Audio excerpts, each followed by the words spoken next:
It has been talked about for probably 4 or 5 years. In the Davidson County town of Walburg, most people pay less in property tax than they do to have their trash picked up. But the town's leaders had a plan, a vision to change that.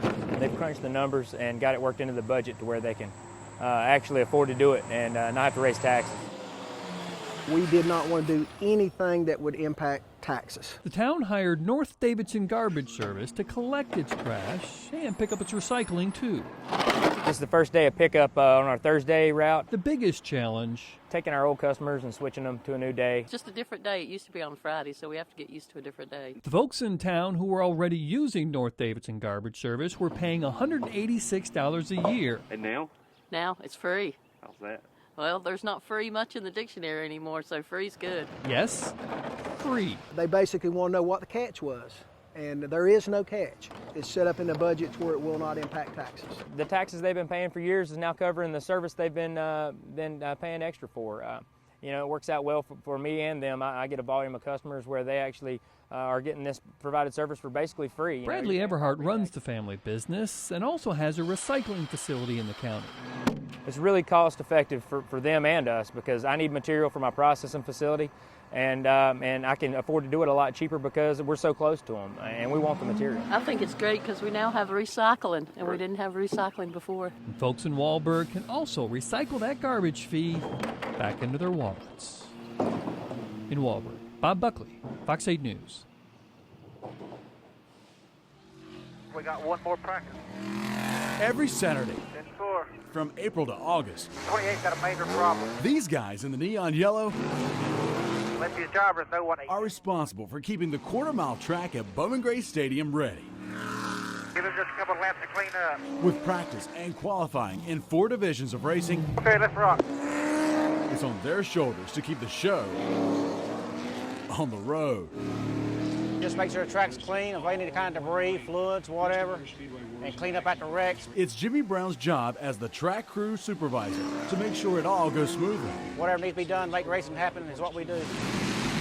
On this night, the Superfast Modified Division has a relatively clean race. I need to do a double of car 4, please. Any area location to get your But the big race of the night is a 60-lapper for the Sportsman Division. Caution. And that means Jimmy and his crew will kick into high gear. From pushing cars that stall on the track, or cleaning up after a car with a bum engine. Having fluid all over the racetrack is the biggest challenge, trying to get everything back to where it's not slick. All while making sure not to get hit by anxious drivers ready to get back up to speed. Well, I've been run over here. I got run over 2 years ago, as a matter of fact. He had a broken arm to prove it, but it never slowed him down. It's just one of them things, wrong place, wrong time. Keep in mind, these full-body stock cars like to beat and bang. Caution. And sometimes it gets to the point that the racing on the track has to be stopped. Hey, Jimmy, we got a major pull down here. We need 2 or 3 records. We got a lot of pulling to do. The guardrail is damaged and needs to be fixed before racing can resume. We right there. And to complicate things, wrecked cars are spilling oil all over the place. Oil dry, boys. Oil dry. Come on. There's like an oil dry. Come on.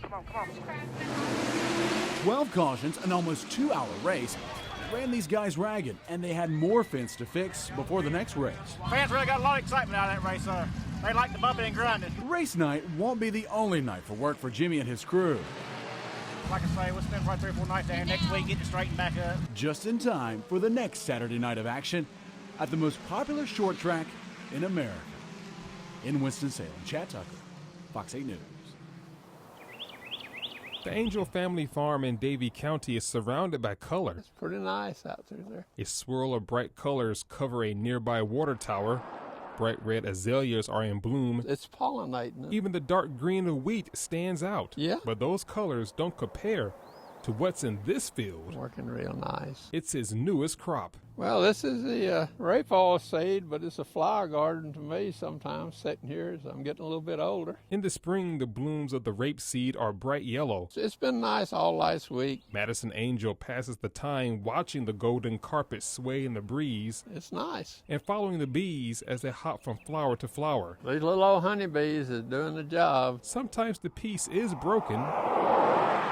But Angel doesn't mind. A lot of people stop and take pictures of it. And last week, there was a few people here with a photographer wanting to take pictures and wedding pictures out in it. The 40 acres of land will remain a bright, eye-popping yellow for about another week. Then it will slowly begin to fade. But what comes out of the field will last throughout the season. And it's a new crop that we extract the oil from it and use it in food wrappers to protect the food from sticking to the wrappers. So your honey buns and sticky buns aren't as sticky because the wrapper is coated with rapeseed oil. Madison Angel hopes other farmers will plant rapeseed. These little pods. The bright yellow plant isn't tough to grow. It's an interesting crop. Just treat it like the dark green wheat crop. They'll get a little bigger than that. In Davie County, Charles Ewing, Fox 8 News. Give me number 3. Carlton Hill has had his good days. Uh-oh, there's a winner. And his bad days. No cigar. But the worst of his days came a few years back. I was at home one night watching the Clemson and Duke basketball game, and I fell asleep during halftime.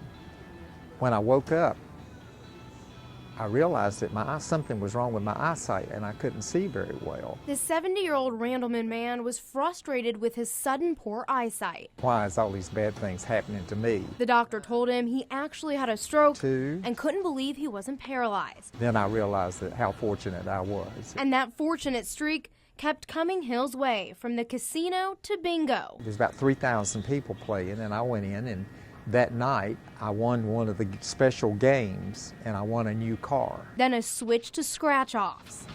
And between the Cherokee, the bingo, and scratch-offs that year, my gross was about $68,000. The past 2 years, he's scratched off close to $35,000. Somebody said, well, are you ahead? Or are you? I said, I don't count that. I'm having fun and enjoying what I do. I said, if I run out of money, I'll quit. And then people would come up and say, you're lucky. Let me rub your arm. Bring me luck. We tested Hill to see if his luck rubbed off on us. Can we buy some lottery tickets? Give me the number 1 and number 5. $20 and 2 tickets later. Maybe it'll bring you luck if I scratch. Uh-oh, you got a jumbo. You won $50. Shut up!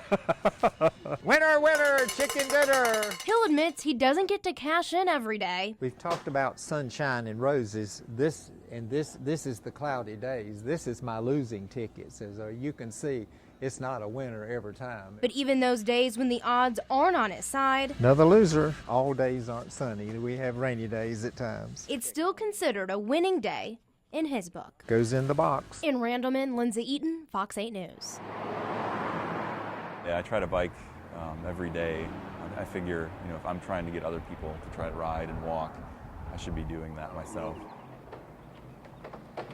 My bike to work is a little over 2 miles, so I live relatively closely, but there are a lot of neighborhoods surrounding downtown that are within 2 or 3 miles, and that's an easy bike ride. That's 10 minutes for me in the morning. You could call him the City of Winston-Salem's biking and walking chief. The city pays Matthew Burchek about $47,000 a year to be its top proponent of bike lanes and walking paths.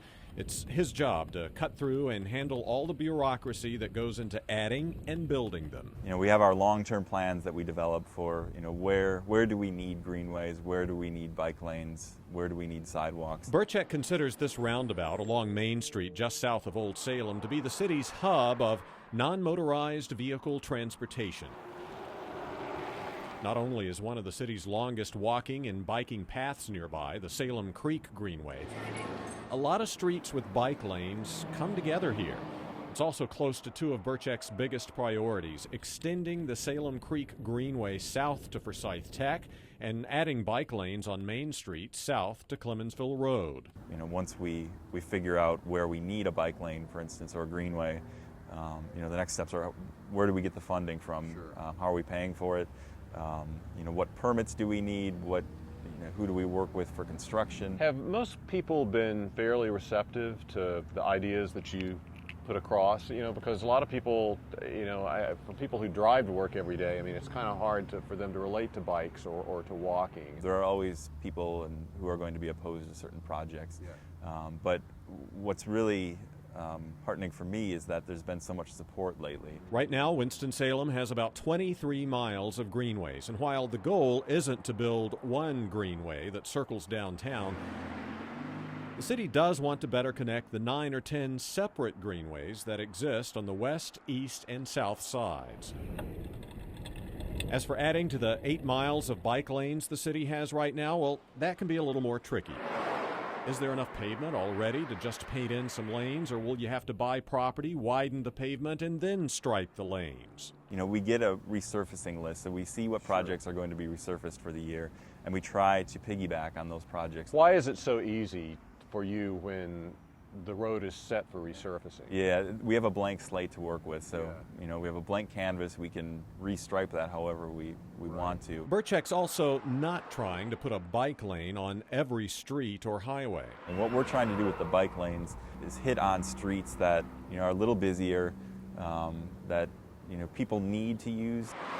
The city's also started using a new tool on narrower streets. Markings like this are called shared lane markings, or sharrows. Not only do they help warn drivers bikers may be ahead, they help position the cyclist in a good spot away from the gutter pan where garbage collects. And that's not all. It gets them away from the door zone. So if there's on-street parking, we don't want cyclists riding right next to the car, because if somebody opens their door, there's going to be a crash. But no matter how many bike lanes or sharrows the city paints on pavement, Birchek says the key when it comes to safety all goes back to drivers and cyclists sharing the road. You know, we're trying to educate cyclists to behave responsibly, and we're asking them to do that.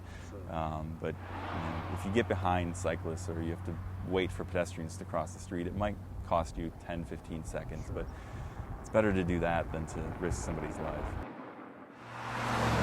If he comes back, it's going to be too bad for him. I'll tell you that right now. Make no mistake, if you come to the front door of Ruth Knighton's home in Reedsville, the sign may say welcome. I grabbed a hold But after 2 men robbed her on Saturday, she's not nearly as nice to strangers.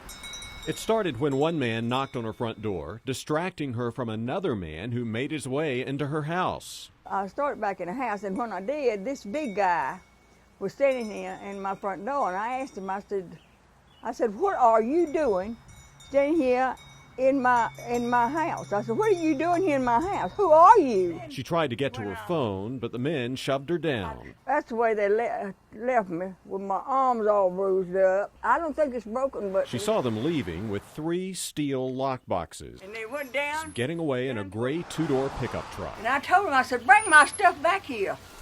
Now, 3 days later, she's still mad, and she has a warning for the duo if they dare to show their faces again. If he comes back here, he's going to be sorry, because he's going to get a bullet in him. She knows the sheriff's department is on their trail. They're looking for him, and I hope they get him, and I hope they'll put him where they never see nobody else again. But she also knows what fate belies these thieves in the long run. They're going to burn in hell. Even as far inland as New Bern, Hurricane Irene showed its force. This sign is for Irene. There were times when Lily Hayes didn't think Irene would stop. And I've never been in a storm that long. You know, usually maybe about an hour or so, but from 10 o'clock in the morning until late in the evening, and the trees are swaying back and forth, the limbs are falling down. After hours of bullying North Carolina, the storm finally moved on, and it left a new attitude in one of its survivors. And I said, you know, if I just ever see the sunshine again and a calm day, I will really know how to appreciate it. She has a message for the hurricane. Gee, thanks, Irene. Not meant to be negative, but to shake off the problems Irene caused for many of her neighbors. My place flooded out. This is the second time it's done. Now it's all the way over there. We saw it blow all the way up by the house. Now it's just stuck up there. They know it could have been worse. A lot of stuff like this, not too bad. For now, it's a pain to clean up. It's about the best I can get. Lily Hayes wants Irene to know it didn't get the best of her. That's from Lily from Philly. And she sees the bright side in the storm. I'm so glad to see the sun. As many people in eastern North Carolina get over Irene.